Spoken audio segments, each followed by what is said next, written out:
来即毛袂少的人会伫网络的社群软体放家己翕甲水水的相片，结果惹来麻烦咯。新北市有一个姑娘啊，定定伫个面册放相片、顿卡记录家己的生活，结果有一个保全讲对伊一见钟情，一直传讯息甲搭甜，佮自称是伊的男朋友，叫伊是宝贝。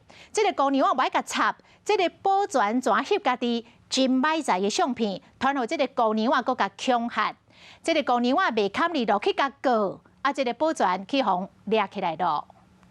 来，你进去没问题。阮经找上门穿白衫这个查甫人行一条，一看到搜索票，只能乖乖就范，因为伊涉嫌骚扰一个小姐。他真的很奇怪，我完全没有回过他任何一个字。我跟他是零互动，不认识这个人。他还跟警察说我跟他交往。43岁的蔡姓男子是一名保全，当时他在网络平台发现被害人的美照后，一见钟情，便仔细观察他常去的打卡地点，锁定他住家附近的超商，狂寄包裹。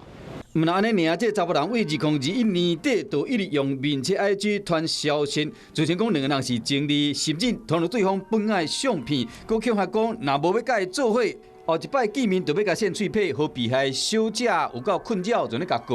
于是日持居票、搜索票前往蔡贤住处，查扣手机、电脑等证物，依法拘提蔡贤到案，并开立书面告诫书。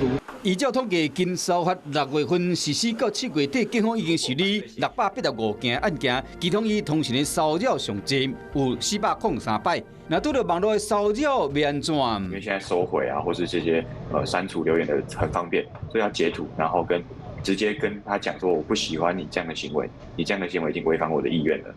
经过将近2个月搜查后，确认这个姓蔡嫌犯犯罪事实正明确，已经下发保护令，不准搁挖禁被害人。提醒乡亲，在网络唔通公开伤济个人的资料，因为将你当作网中情人的人，有可能是你的恶梦。Hello， 大家好，我是品轩。想要跟我一起品味生活中的大小事吗？一定要赶快打开华视的 YouTube 频道，按赞订阅，并且开启小铃铛哦。